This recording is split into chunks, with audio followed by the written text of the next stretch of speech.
Hello, नमस्कार, सत श्री अकाल, अस्सलाम वालेकुम। कैसे हैं जनाब? तो सिटीजनशिप अमेंडमेंट बिल लोकसभा से फाइनली पास हो गया। अब इसमें भी आप लोगों ने बहुत से चैनल्स को सुना होगा, तो अब 4-5 मिनट गरीब फेस टू फेस को भी दे दीजिए।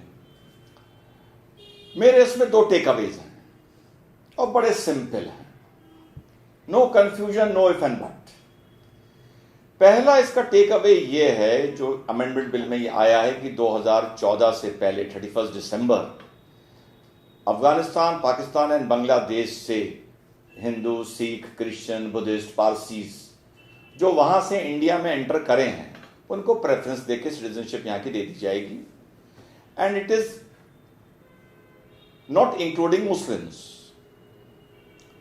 बड़ा सिंपल टेक अवे है।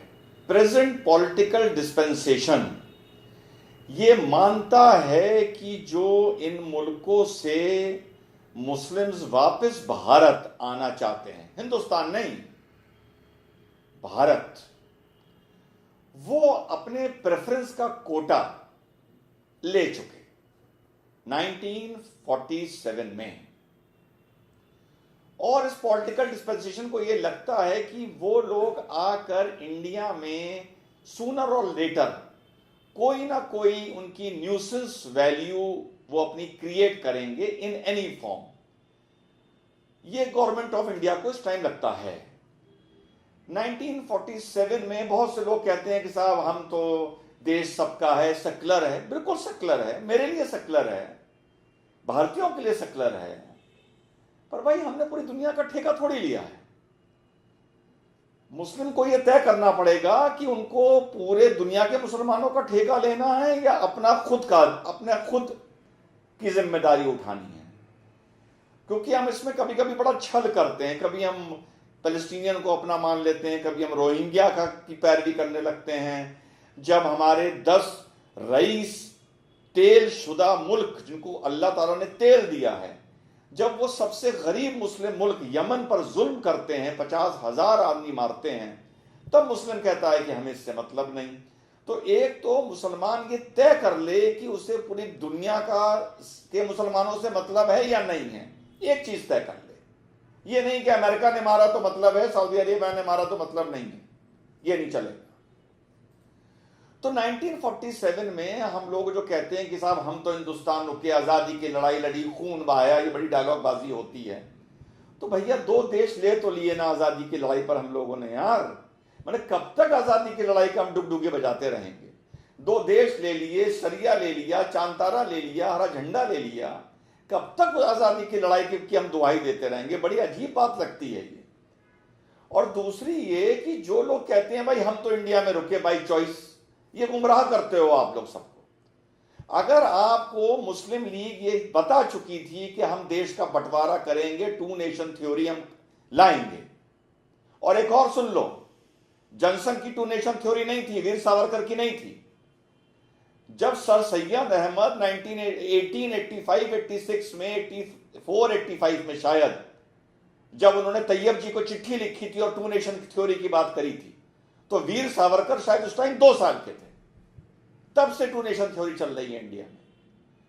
तो जो लोग कहते हैं कि हम 2 नेशन थ्योरी के तो पक्ष में नहीं थे, देखिए साहब हम तो हिंदुस्तान रुके, मुसलमान जो कहते हैं, अरे भाई 1946 में तुम मुसलमानों ने, हमारे बाप दादाओं ने, फिर मुस्लिम लीग को, जो मुस्लिम कॉन्स्टिट्यूएंसीज में डिफरेंट इलेक्टोरेट का जो चुनाव हुआ था, इलेक्टोरल जो हमारे मुस्लिम्स की अलग सीटें डिक्लेयर कर दी गई थी, वहां तुमने, हमारे बाप दादाओं ने 90% सीटें मुस्लिम लीग को क्यों जिताई?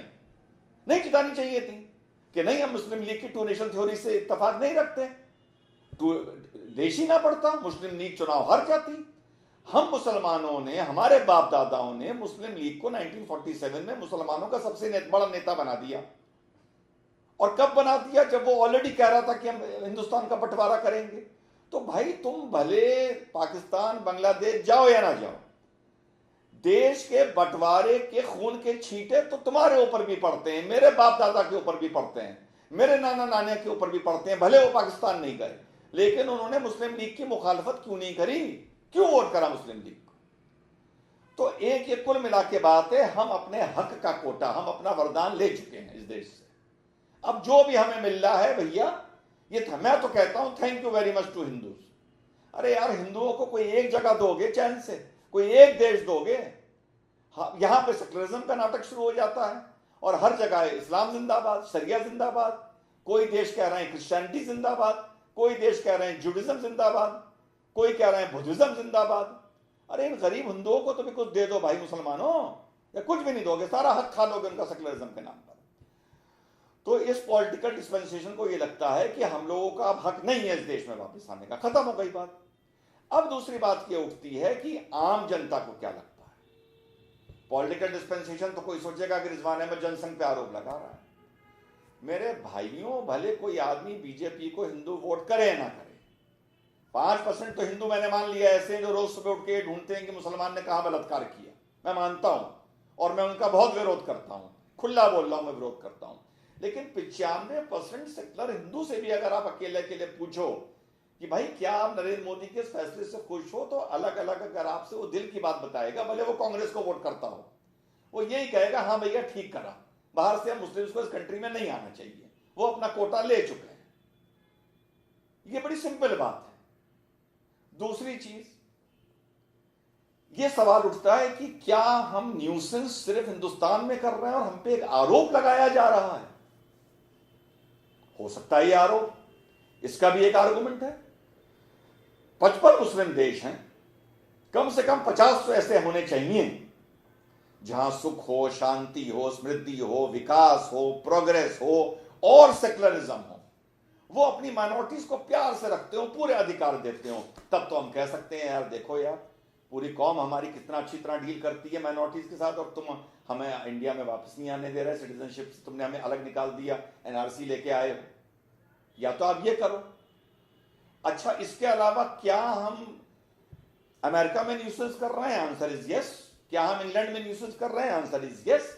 एक पाकिस्तानी आदमी सुअर की शक्ल का बिल्कुल है, इंग्लैंड की सिटीजनशिप लिए हुए, एक बार प्लॉटिंग में जेल गया, फिर छोड़ा गया, क्या सुपर कंट्रीज हैं वो।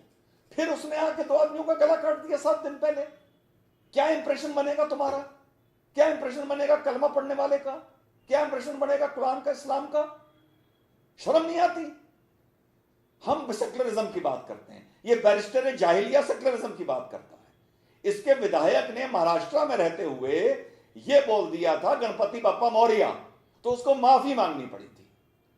ये हाल है बैरिस्टर जाहिलिया का, जो सेक्युलरिज्म की बात करता है, जो संविधान की दुहाई देता है। एक बार गणपति बप्पा मौर्य बोलने पे जो कौम का मुसलमान माफी मांगे, वो सेक्युलरिज्म की बात करेगा, वो सेक्युलरिज्म की दुहाई देगा सिटीजनशिप अमेंडमेंट एक्ट में।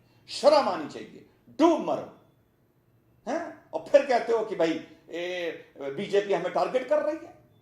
अरे गणपति बाबा मौर्य बोलने पे क्या सॉरी बोला जाता है, माफी मांगी जाती है हैं? और सेक्युलरिज्म, अरे सेक्युलरिज्म के स्कूल से, पढ़ाई तो छोड़ो, सेक्युलरिज्म जहां पढ़ाया जाता है उस स्कूल के पिछवाड़े से हम मुसलमान निकल के नहीं गए। पता है हम लोग को सेक्युलरिज्म क्या होता है? जो सेक्युलरिज्म की बात करता है उसे भाजपा का, आरएसएस का दलाल बोलने लगते हो, काफिर हिंदू बोलने लगते हो तुम लोग। तो मैं गवर्नमेंट के साथ हूं, और जो भी आदमी ये कह रहा है कि नहीं मुसलमानों को अलाउ करना चाहिए, वो सुप्रीम कोर्ट में एफिडेविट दे। मैं अपराध की बात तो नहीं करता कि अगर ये जो इंडिया में लोग मुस्लिम अगर आएंगे और वो किसी भी एंटी नेशनल एक्टिविटी में लिप्त पाए जाएंगे, तो उनसे पहले आप मेरे खिलाफ मुझे आप प्रोसिक्यूट करिएगा। है हिम्मत बैरिस्टर जाहिलिया में एफिडेविट देने की? है ये हिम्मत किसी आदमी में सुप्रीम कोर्ट में एफिडेविट देने की? मुझे में तो नहीं है। मैं तो साफ बोल रहा हूं। हाँ, सरदार के लिए मैं दे दूंगा, हिंदू के लिए भी मैं दे दूंगा, बुद्धिस्ट के लिए भी मैं दे दूंगा, क्योंकि मुझे पता है कि वो इंडिया में आके एंटी इंडिया टेरर एक्टिविटी में इन्वॉल्व नहीं होंगे। लेकिन अगर बाहर से कोई मुस्लिम आएगा और एक भी इन्वॉल्व हो गया, तो क्या रिजवान अहमद उसके लिए एफिडेविट दे सकता है? बैरिस्टर जाहिलिया दे सकता है? तो मुसलमानों, अपने हित की सोचो, दुनिया भर का ठेका ना लो। ये देश सेक्युलर है सिर्फ हमारे लिए, और वो भी बहुत बड़ा एहसान है, वो भी बहुत बड़ा एहसान है हिंदुओं का, चाहे वो कांग्रेस के हो, चाहे वो सपा के हो, चाहे वो बीजेपी के हो। एहसान मानो और खुश रहो, और नेतागिरी ना करो दुनिया में। क्लियर? इतनी से बात बोलनी थी। जय हिंद, वंदे मातरम, अल्लाह हाफिज, खुदा हाफिज।